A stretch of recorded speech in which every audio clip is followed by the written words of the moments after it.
Like, essentially, Chet Hanks is an extension of his father. That's how people see him. People will only care about him insofar as they're able to get to his father. And I could see that being like a thing that messes with your head.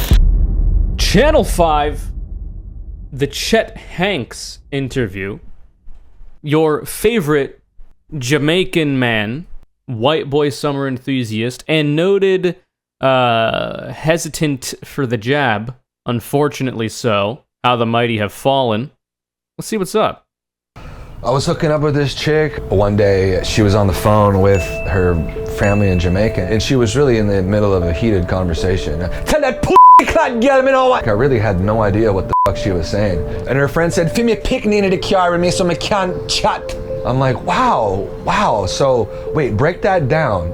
So then she started breaking down a lot of shit. I'm like, how do you say this? John no star. How do you say that? Up like 7. Oh. And she was just telling me how to say different shit. So for like a week, like I was really on a Jamaican tip. And that just happened to be the week of the Golden Globes.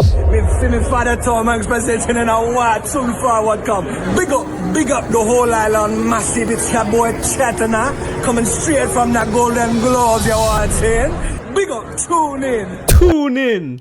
Listen, it is not my place to say I am not Jamaican. I am not of the Caribbean. Neither is Chet Hanks, to be fair. But I don't know, dude. He doesn't seem to be the worst when it comes to doing patois. I don't know that he's doing it disrespectfully either. So I don't know, especially considering how he's said that he learned to do it through a person he was, personally familiar with and learning from her about her family and her culture, etc., etc. I don't know, it just seems like a cool thing to me. I don't know, dude. Like, if I, as a primarily English speaker, had, like, a friend with somebody who didn't speak English as their first language, and they were, like, super interested in, like, how to say certain things or, like, learning certain slang or whatever, I would be overjoyed to share that information with them. Because, that just seems like a fun thing. Like, you get to teach a person about this thing, and then, they get to teach you about their culture and what they grew up with, etc. It just seems like a really cool thing. Now, of course, there are ways to do it disrespectfully, and that should be called out. And obviously, the people that the culture comes from would have the say on whether it is or not. But I feel like, I don't know, he seems to be doing fine from what I've seen. Dreadlock says, I'm half Jamaican. He's not bad. His accent is actually better than mine. Well, he does have to perform it a little bit more than you might. He had a lot of blowback from doing this at the Golden Globes. You could imagine if his rendition was worse than it is, he'd probably be mocked even more. So obviously he took the time to try to at least get halfway good at it. As long as he doesn't go like, I identify as Jamaican and so, yeah, like that kind of stuff is weird. Like trying to be like, oh, I've gotten plastic surgery on my face to look like Jimin, and now I identify as Korean. Right? And I am Jimin, actually, now. That shit is weird, right? Or, like, claiming to be black or brown when you're not. So, like, for me, for instance, I am half Latino. My dad immigrated here from Honduras. He, got here, found my mom. They had me. My mom is white. She was born in the States. But I don't call myself a person of color. I don't say I'm brown. I say I'm white because I'm white. My skin is white, okay? That's because my mom's genes are incredibly powerful. I have been stopped by the police several times in the past, ostensibly for going over the speed limit, be it 5 or 7 miles over. Suck my dick, cops. Anyway, there's this one cop who came back to me after running my ID and going back to his car. He showed up, normal, fine. And then he came back after reading my name, all 3 of which are incredibly Latino sounding. And his demeanor and his attitude actually changed. And it was really weird to see. Because, like, I'm not used to that, right? So, like, I'm in a weird spot where, like, I'm white.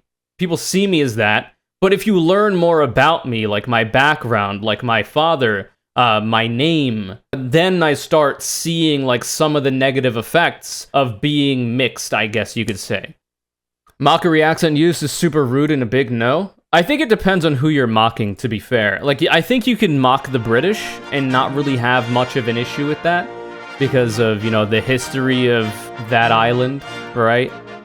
Most Jamaicans are happy to share our culture, says Dreadlocks. His Golden Globe thing sounded like a radio DJ, like his mannerisms. Well, I think that's what he was trying to do. He was trying to be entertaining. He was trying to shout out the Golden Globes, right? But anyway.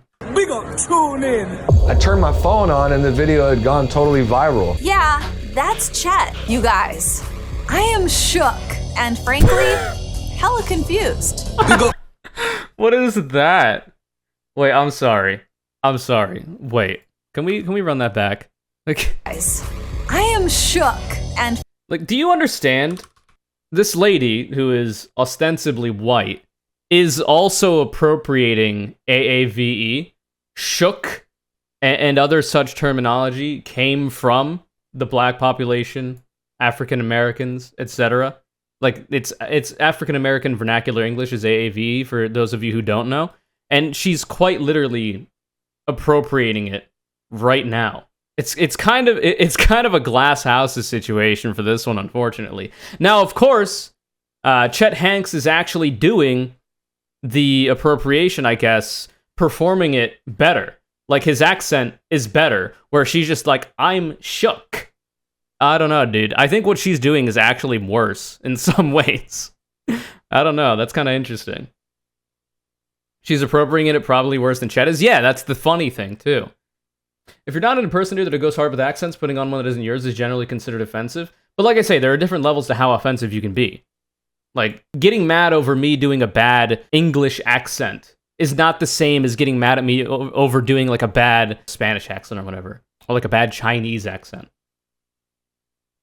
and frankly, hella confused. Big up the youth them way out of Kingston. It's just, like, why? I just don't get why. Appropriation. I had Jamaicans blowing up my Instagram. Respect, General. We're gonna come to the island. You know what I mean? The Jamaican people showed me the most love, hands down. But then you got all these social justice warriors in America saying that I'm a fucking villain. How do you feel about the idea of cultural appropriation Goddamn overall? SJW. I don't fucking know, dude.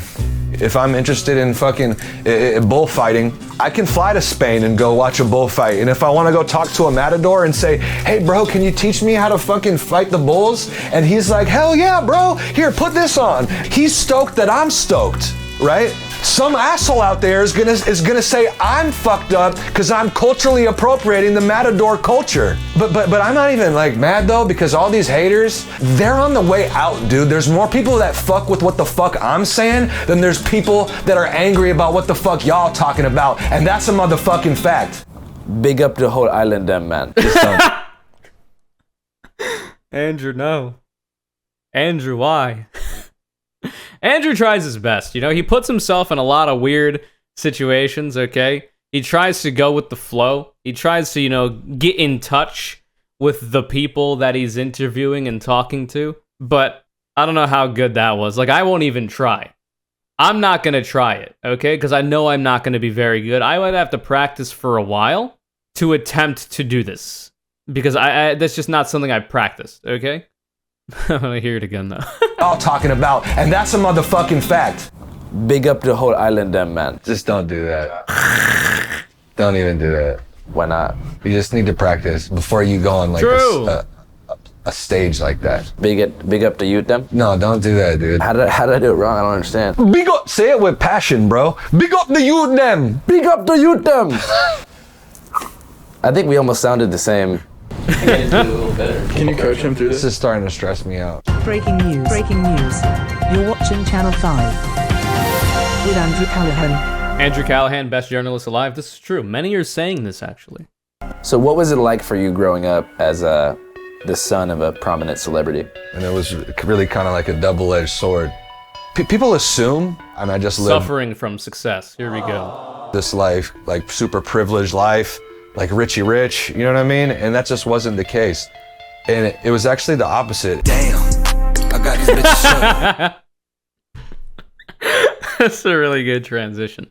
Listen, this is not to say that the children of wealthy people don't have their own problems, right? It's not to say that the children of wealthy people don't have their own issues that they deal with. It's just that usually they're not to the same level as the children of less than wealthy parents. So for instance, for me, I have been poor my entire life. My family has been poor, even like offshoots of it, not even just my immediate family. I've had to move a lot. We've had to struggle to pay the bills, you know, the usual story, right? Those are my problems, okay? And like, and any other problem that I might have on top of that is just like a compounding factor. So like, we all understand that. It's not to say that wealthy people don't have their own problems, they're just different. They're different problems. They're usually not like immediately threatening to your life or your ability to survive in the society you live in. But I mean, I don't think they should be invalidated necessarily. It's just that you should understand there's levels to this shit, right? They're not on the same kind of field. It'll be, in some contexts, almost impossible for wealthy children to like understand just how difficult it can be to be in like a really bad financial situation and all the negative things that come from that. It could be difficult for them to understand that, but like, people are people. Like, you don't choose who you get to be born into. So I think a little bit of sympathy can be shown for like wealthy kids going through problems. But like, if they're trying to convince you that they have it really rough, I find that hard to believe, to be honest. They never fucking gave me an allowance. I don't know if I'm the brokest rich I never got an allowance either. kid or the richest broke kid.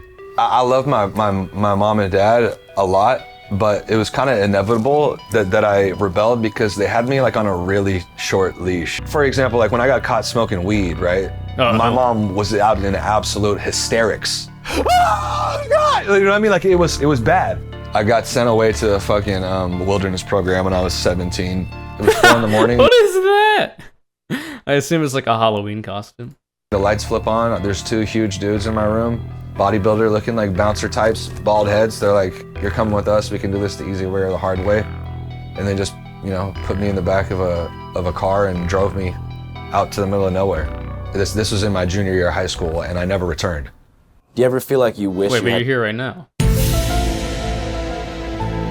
People don't care about a more wealthy person's issues. Envy is too strong to try to empathize with people's problems with more financial security. Well, yeah, that's the thing. Like, all people are subject to, like, at the bare minimum, mental problems like depression, ADHD, these kinds of things that you seem to be born with or you develop over time through a variety of means, right? But it's the simple fact that the children of wealthy parents will always have a leg up in that their parents can afford like mental health services for them in the form of therapy, medication, a combination of both, etc., that they'll be able to deal with those problems in a more efficient and hopefully effective way than, me, who for like the first time in a long time actually has healthcare because I am poor enough to be getting government health insurance through Medicare or Medicaid, and I'm 25. I haven't had like a standard doctor since I was like maybe before I turned 10. I don't remember, to be honest.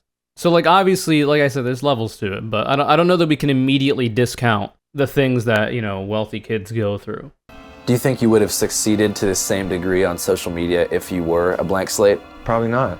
That's why I'm saying it has pros and cons. It has advantages and disadvantages. You know what I mean? People assume that because like my dad is super famous that like everybody would like want to be my friend and be like kissing my ass, and that just wasn't the case. If I walk into a room and someone's like, oh, you know who that is? That's Tom Hanks' son. The logical reaction is for someone to assume that like I must be like a real cocky, arrogant, spoiled brat, like piece of shit. Like people were inclined to hate my guts. I just internalized it, and it just developed me to kind of like have a really negative chip on my shoulder. What is the earliest instance you can remember that someone treated you super weird because you were Tom Hanks' son? I was nice with Foursquare. I beat this kid in a game of Foursquare, and he got super pissed that I beat him. And he was like, you just think you're so fucking cool because your dad's famous. You know what I mean? And I was like, man, that had nothing to do with it. You know what I mean? Yeah. I realized then That's messed up, man. You can't be saying stuff like that in a game of Foursquare, okay? That is a very honorary, noble effort, Foursquare. You can't be besmirching Foursquare. Come on. The sanctity of the game. Because of famous people get a lot of bullying just for being born. It is what it is. I mean, like I say, I feel like I'd rather take that, but still be born rich, rather than be born poor, and as a result have a higher probability of staying poor my entire life, which has been how it's worked out. I'm in the most fortunate financial situation I've ever been in at the age of 25, 26 in November. And that's only because I got lucky. And I made friends with a person before they blew up on the internet, and I'm able to share living costs. That's the only reason I'm able to try to do this as a job. I don't even make enough money to do it as like a full-time job if I had to pay for all my own shit and not share living costs. So like, I don't know, dude. I would much rather just be born rich, to be honest with you. It seems like it's a better way to be. I don't know. I've never been that. I'll never be that, but this has opened my eyes to the struggles of the rich. It really does feel like small potatoes compared to like if you don't come from that to see it. Like, it's easy to point and laugh and make fun, but like I say, people are people. You don't get to choose who you're born to. I got bullied and was born poor. Well, yeah, exactly. Me being like who I am like meant nothing to me, but it meant a lot to other people. It's Chet Hanks, baby. If our class only shits on children of rich people, we shouldn't wonder why they make their echo chambers with other rich people. I'm pretty sure you're thinking too hard about it. I'm pretty sure rich people have echo chambers because they're rich, not because the lower classes don't, be nice to them. I think you're thinking a little bit too much about it. Rich people form cliques in like social circles simply because they're rich, and it's a networking opportunity and a way to bolster not only their status in wherever they're living or whatever industry they're working in, as well as their ventures when it comes to making more money. That's why they do that. Like, rich kids go to like private school because their parents can afford to do that, right? And it provides them networking, the kids themselves networking opportunities into the future, so that when they get whatever degree they get or they start doing whatever business venture they get, they have an immediate leg up, because that money not only helps the children in their individual venture, but also gets kicked back to the family as well. What was the first way you expressed Probably not. yourself? Okay, well, I started writing bars, rhymes, raps, whatever you want to call it, when I was 15. Do you remember what your first bars were? First things first, man, we talking about the hearse. I got mad gifts, but this verse about the curse. When life stops and the good times cease, Breeze aunt and Dice grandma rest in peace. That was the first verse I ever wrote. So you were coming out the gate pretty hard. I respect it. To be honest, I wasn't paying attention to what he was saying, but it sounded fine. It's cute to like remember the first thing you ever wrote. I respect it. I respect, writing. I feel like for everyone that bullies them for being rich, there's got to be someone sucking up to them to get close to. Well, yeah, but even then, that sucks, right? So if you analyze it through the person who's getting sucked up to, you can, like, as a famous person, this can happen, like, even for, like, micro celebs on Twitch. Like, people will talk about this all the time, about people being fake or whatever, where, like, you don't know if somebody is, like, genuinely trying to be your friend, or if they're just, like, using you as a stepping stone to get connections to people they know you probably have connections to because you're wealthy or from a wealthy family or a well-connected family, right? You can never truly know who just wants to be your friend because of who you are, rather than who wants to be your friend because of who they think you are. It sucks, but I mean, like I say, I'd rather have that be my problem than not having healthcare. So basically, I will care about the wealthy's problems as soon as this country, the United States of America, and God willing every country in the world, is able to guarantee each and every one of its citizens healthcare, dental care, mental health care, housing, food, all the things that should be human rights to be able to live a fulfilled and decent life, then maybe I'll start caring about the plight of the wealthy. Maybe. Let's get into White Boy Summer. Hell yeah. What is White Boy Summer? White Boy Summer is me. Booyaka, booyaka. White Boy Summer is fun, inclusive. I'm not talking about like Trump, NASCAR type white. It's about the white boys that love black queens. Black girl magic is a very real thing. What is it? Magic. What'd you think about the picture of Adele with the Jamaica bra? This is too much for me, okay? I would take Chet Hanks over this, over here, whatever that is over there, any day of the week. Adele. But after I see a picture of that, it's sweet me. That was tight. I'm really making a conscious effort now to not think or give a fuck at all about what these people are possibly saying or talking about. It's like people, like, I'll be getting a hair, like this last week, I'm like getting a haircut. And my barber's like, dude, so you're Tom Hanks' son, huh? You really Tom Hanks' son? Tell your dad to come in here. And it's like, yeah, dude, for sure. You actually think I'm gonna tell my dad that? True. So this is like some of the worst shit. This is like the height, like the problems you experience being a kid of like a famous parent. It's debilitating. Like your life is in shambles after this, where there will just be absolute clout goblins coming at you every which way. You don't know where they're gonna come from. They could be anywhere. They could be among us at any moment. Where like essentially Chet Hanks is an extension of his father. That's how people see him, right? People will only care about him insofar as they're able to get to his father. And I could see that being like a thing that messes with your head. Like I was talking about before, like, do these people care about me for me, or do they just want to get to my dad in some way, right? It sucks, but it's not the worst thing to deal with in your life. Like that's the kind of shit me and my dad talk about. But people are so oblivious, dude. They don't even stop to think about how many millions of times have people told me that.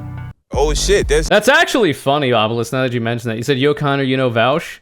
Could you bring him on sometime? That's an interesting thing. So like I said, it even happens in like really small ways in like tiny communities like this, where like a lot of people will interact with me during my live stream like I am some kind of messenger for them to get to Vosh. Because I happen to live with the guy, I'm like IRL friends with the guy. They're like, oh, you have like a direct line. How about you pass this message along? It's like, bitch, do I look like, you know, contact@vosh.gg? Do I look like the email inbox? It's annoying. People will just like try to use me as a stepping stone, as like a jumping off point to get to the people I happen to be friends or acquaintances with if it's not Vosh, you know? Just a little weird, a little cringe. You shouldn't do that, but like it doesn't kill me that it happens. It's not really the biggest deal. It's a similar kind of concept, I guess. That's Tom Hanks' son right there. Yeah, look at him. That's him. He tied it up, getting his workout on. He on my live. Okay, bro. On my live, Tom Hanks' son right here. So how do you feel about the fact that you just met Tom Hanks' son? Hey, it's cool as fuck. His name is Tom Hanks' son. You've seen your, what are your aspirations for your music career? Pop off. I'm trying to be doing shows all fucking summer, dude. Have you written any bars recently that you're hyped about? You could spit for us? I could just spit some freestyle bars. For sure. Oh boy, here we go. Let's go. We're chilling on my balcony. I'm doing an interview with you, Andrew. You know what I'm saying? You're that dude. You got a biker hat on. What's that about? I might drink a 6-pack of Stella with a bitch named Bella, because I'm a good fella. You know what I'm saying? You know what I mean? It's just off the dome, it's off the cuff. I just spit the truth, no bluff. You know what I'm saying? Because it's a must to keep it real. If you're really in the field like Holyfield, you already know the deal. You know what I mean? It's not terrible. I know you guys will cringe in the chat. It's not terrible. Freestyling is not easy. Like, if you think this is bad, try it right now. Try to no beat acapella freestyle right now. Do it. Go ahead. I guarantee you'll be worse than him. Check yourself. I respect anybody trying to freestyle because it's not easy. White boy summer, I showed a real. That being said, it's not the best I've ever heard either, obviously. But like anybody giving him shit is just being purely performative. Because I guarantee you would not do better. You know what I mean? It's not on you, it's in you. Laid back like Pat Sajak. I spun it's not as bad as this, for instance, okay? Yeah. Moonlight, spotlight. I don't even really want a spotlight, but they really put me in the limelight. Now I'm running in and want a spotlight, and I got that new pipe. What I wanna do with this new pipe? Got a Desert Eagle and it's Fortnite. Play it like it's Fortnite. Yeah. So we're doing fine. Okay, it's whatever. It's whatever. It's fine. Let's see where he goes from here. In the moonlight, in the spotlight, I don't really want the limelight. Niggas put me in the motherfucking limelight. Niggas put me in the motherfucking limelight. You can move me out the motherfucking limelight. Cause I really wanna blow pipes. Like yeah. Lil Perk really go, yeah. Like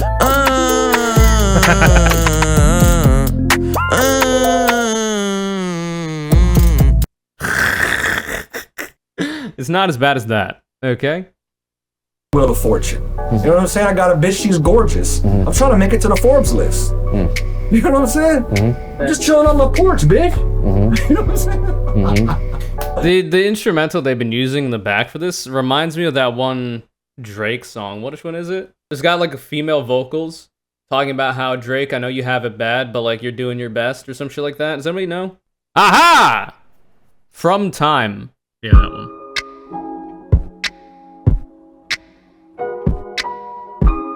That's what it reminds me of. Anyway, I don't need 2 shots to the back of my head from the DMCA, man. And I'm really with the shits. And we don't give 2 shits. We don't give 2 shits. And we about to hit up yo bitch. We about to pull up with your bitch. With your bitch. And 2 sticks.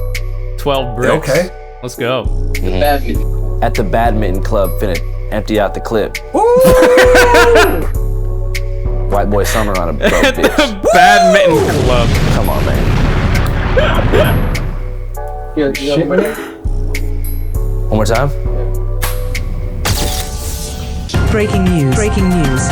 You're watching Channel 5. Define Illuminati. An elite cabal of child sex traffickers who control the global banking system. No. We're at Venice. If anybody would know about the Illuminati, I mean, Chet Hanks would be like a hop, skip, and a jump away, right? Being the son of a famous actor, the Hollywood elite. That's Chet. I'm Andrew. He's doing 100 burpees. I can only do 30, but tomorrow I'm gonna do 40. So give me all of you in exchange for me.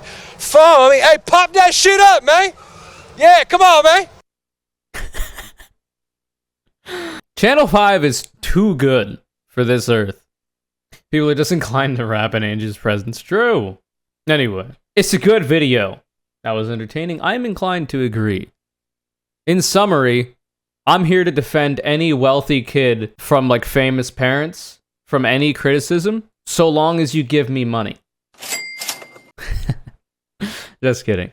I think that my, commentary in regards to the fact that the children of wealthy parents do face like actual challenges, but they're not as bad as the challenges that say I've had to face or other, less well-to-do people have had to face. But I think we can show a little bit of respect for the fact that, people are people, they have their issues. Sure, like the scale of the, how drastic these issues are is absolutely out of proportion when it comes to like the problems wealthy kids have to deal with compared to poor people.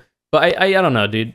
Some people get really weird about it. Some people get really weird about the idea that if you're wealthy, you can't be sad. Or like if you're wealthy, you're not deserving of like sympathy when it comes to things you struggle with. Because like I say, nobody is born.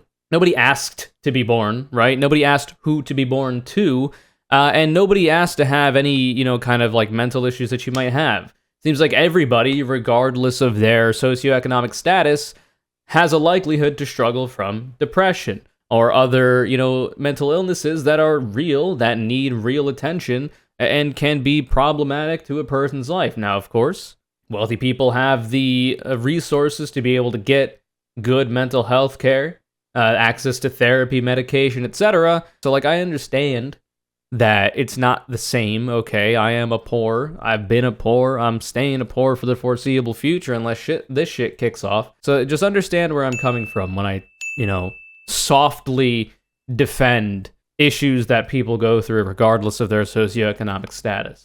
If wealthy kids want me to care more about their problems, make it, do your best, try to make it so that this country, the United States, at least where I live, hopefully others as well, everybody has access to healthcare. And not just access, but has healthcare, I should say. Mental health care as well, dental, shelter, food. And then your problems won't look so silly by comparison. If you really want to look at it from like you're not getting sympathy you think you deserve, then you should be working to make it so that your problems don't seem so out of the realm of possibility for someone like me, right? I'll feel more like some type of way about your problems if I don't have to struggle to put food on the table like I used to. That's it. This video is Conure Callaghan as MPX Asylum. Thank you very much. You've been in like 20 of these drawings, and you finally won, so congratulations. If you'd like to be the next Conure callout, all you gotta do is be following my Twitter, @ConureCC, and retweeting my video links whenever they go live. Thanks so much for watching. Remember to like if you like, and subscribe for the vibe, and I'll see you later.